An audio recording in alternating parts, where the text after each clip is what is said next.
യേശുക്രിസ്തുവിന്റെ പരിശുദ്ധമായ നാമത്തിൽ എല്ലാ പ്രിയപ്പെട്ടവർക്കും മോർണിംഗ് ഡ്യൂവിന്റെ പുതിയൊരു പ്രഭാത വചന ധ്യാനത്തിലേക്ക് സ്വാഗതം. കഴിഞ്ഞ ദിവസങ്ങളിലെ ആത്മീക വചനചിന്ത നിങ്ങളുടെ ജീവിതത്തിൽ വളരെ അനുഗ്രഹപ്രദമായി തീർന്നു എന്ന് ഞാൻ വിശ്വസിക്കുന്നു. നമ്മുടെ കുടുംബങ്ങളിൽ ദൈവിക വ്യവസ്ഥകളെ കൊണ്ടുവരുവാൻ കഴിയുന്നതായ വളരെ അനുഗ്രഹിക്കപ്പെട്ട ആത്മീക ചിന്തകളാണ് നമ്മൾ ഈ ദിവസങ്ങൾ കേൾക്കുന്നത്.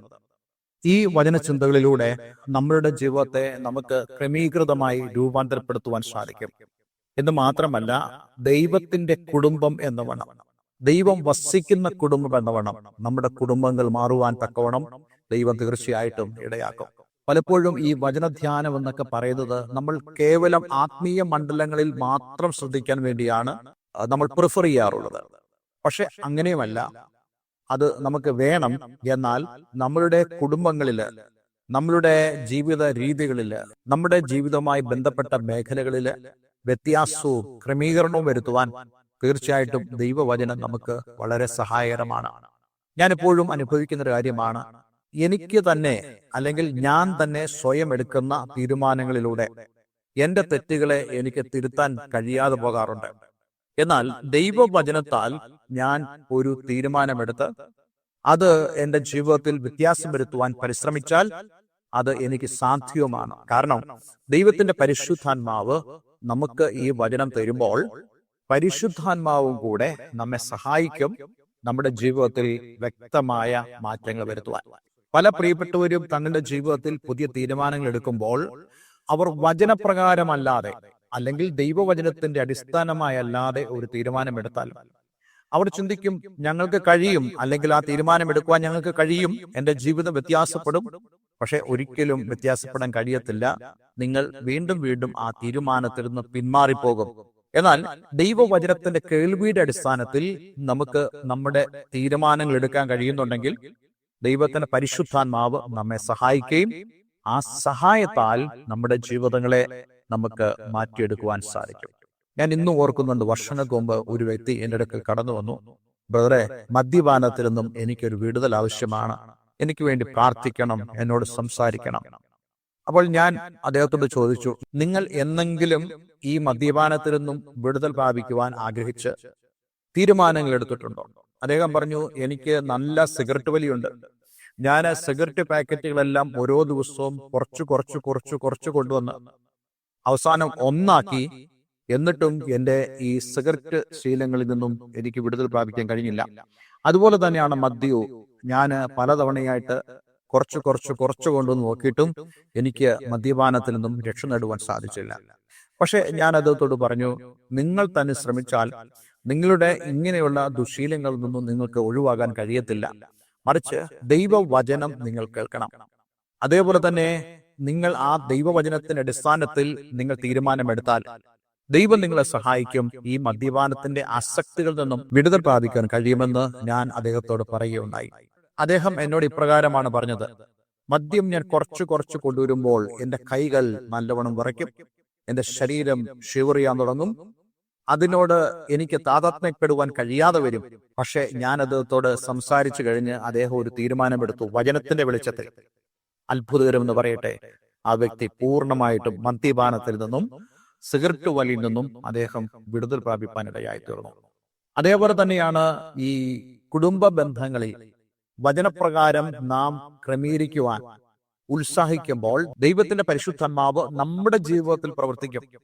കർത്താവ് നമ്മുടെ ഭവനങ്ങളിൽ വസിക്കുകയും നമ്മുടെ ജീവിതത്തിൽ വലിയ മാറ്റങ്ങൾ ദൈവം കൊണ്ടുവരികയും ചെയ്യും. കഴിഞ്ഞ ദിവസം നമ്മൾ ചിന്തിച്ചത് 25-ാം വാക്യമായിരുന്നല്ലോ.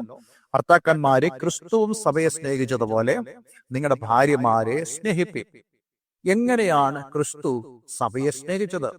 നമ്മൾ വായിക്കുന്നുണ്ട് 26-ാം വാക്യത്തിൽ, അവൻ അവളെ വചനത്തോടു കൂടിയുള്ള ജലസ്നാനത്താൽ വെടിപ്പാക്കി വിശുദ്ധീകരിക്കേണ്ടതിനും കറ ചുളുക്കം മുതലായതൊന്നുമില്ലാതെ സഭയെ ശുദ്ധയും നിഷ്കളങ്കയുമായി തനിക്ക് തന്നെ തേജസ്സോടെ മുൻനിർത്തേണ്ടതിനും തന്നെ താൻ അവൾക്ക് വേണ്ടി ഏൽപ്പിച്ചു കൊടുത്തു.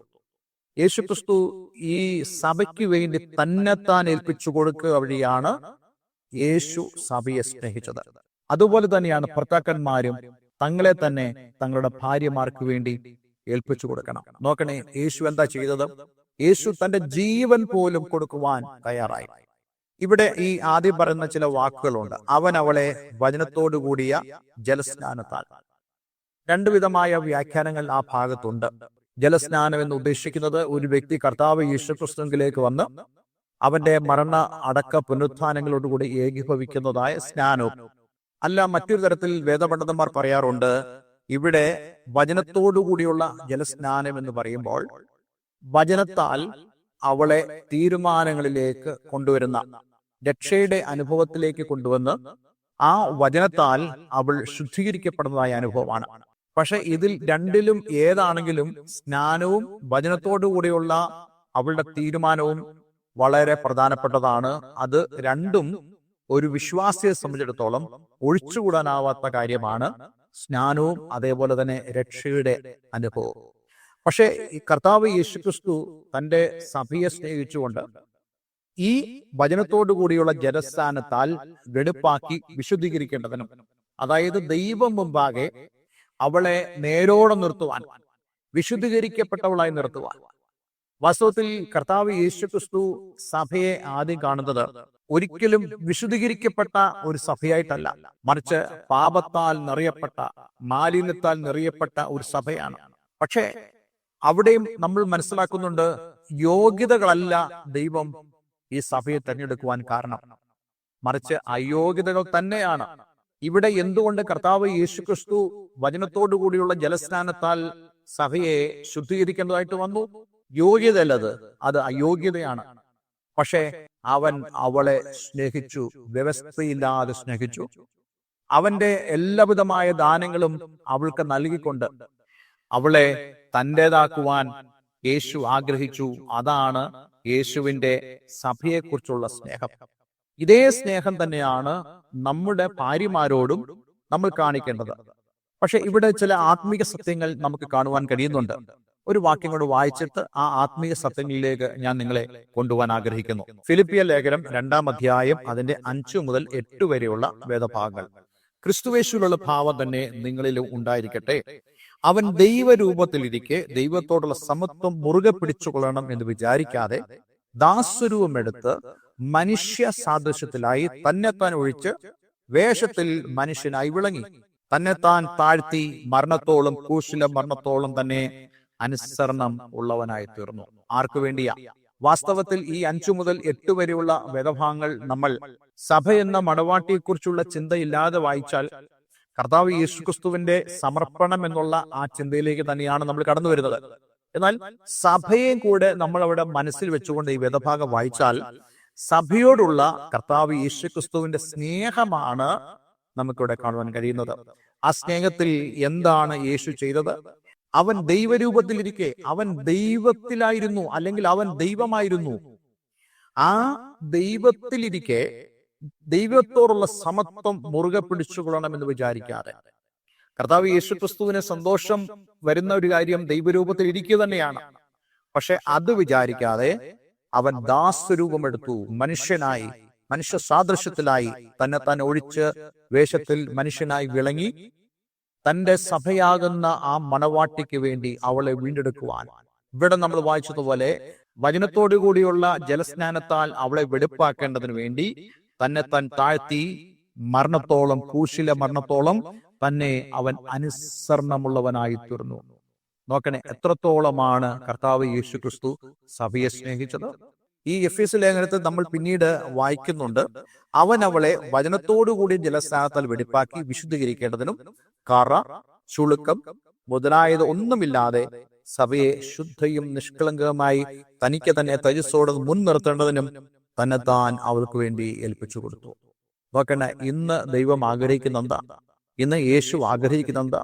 സഭയ്ക്ക് കറയും ചുളുക്കവും ഒന്നുമില്ലാതെ തേജസ്സോടുകൂടെ അവന്റെ മഹിമയ്ക്കൊത്തവണ്ണം ആയിത്തീരണമെന്ന് യേശു ആഗ്രഹിക്കുന്നു.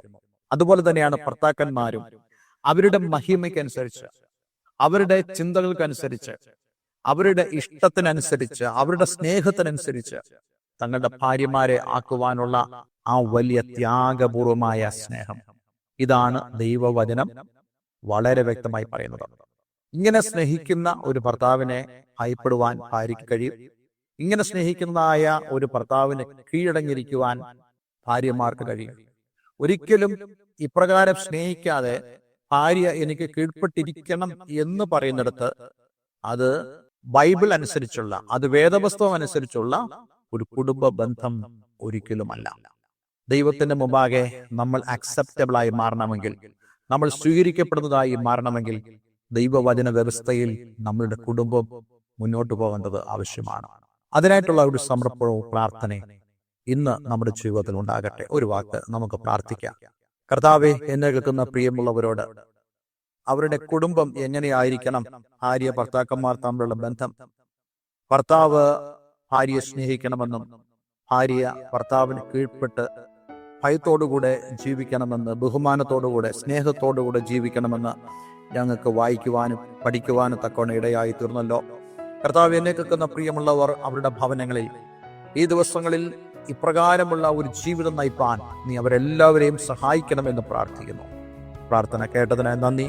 യേശുക്രിസ്തുവിൻ നാമത്തിൽ തന്നെ ആമേൻ, ആമേൻ. ഇന്നത്തെ വചന ധ്യാനം നിങ്ങളുടെ ജീവിതത്തിൽ വളരെ അനുഗ്രഹപ്രദമായി തീർന്നു എന്ന് ഞാൻ വിശ്വസിക്കുന്നു. യൂട്യൂബ് ചാനലിലൂടെ ഈ പ്രോഗ്രാം കാണുന്ന പ്രിയപ്പെട്ടവരോട് എനിക്കൊരു അഭ്യർത്ഥനയുണ്ട്.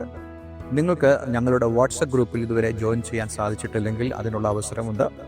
ഈ യൂട്യൂബ് ചാനലിൻ്റെ ഡിസ്ക്രിപ്ഷൻ ബോക്സിൽ നിങ്ങൾക്ക് വാട്സപ്പ് ലിങ്ക് കാണുവാൻ സാധിക്കും. അതിലൂടെ നിങ്ങൾക്ക് ഞങ്ങളുടെ വാട്സപ്പ് ഗ്രൂപ്പിലേക്ക് പ്രവേശിക്കാൻ സാധിക്കും. അതിനായി ദൈവം നിങ്ങളെ അനുഗ്രഹിക്കട്ടെ. അതിലൂടെ നിങ്ങൾക്ക് കൂടുതൽ വചനഭാഗങ്ങൾ കേൾക്കുവാനും ഞങ്ങളുമായി കമ്മ്യൂണിക്കേറ്റ് ചെയ്യുവാനും ദൈവം സഹായിക്കും. അതിനുവേണ്ടി ദൈവം നിങ്ങളെ സഹായിക്കട്ടെ, അനുഗ്രഹിക്കട്ടെ എന്ന് പ്രാർത്ഥിക്കുന്നു. എല്ലാവർക്കും നല്ലൊരു ദിവസം ആശംസിക്കുന്നു. ഗോഡ്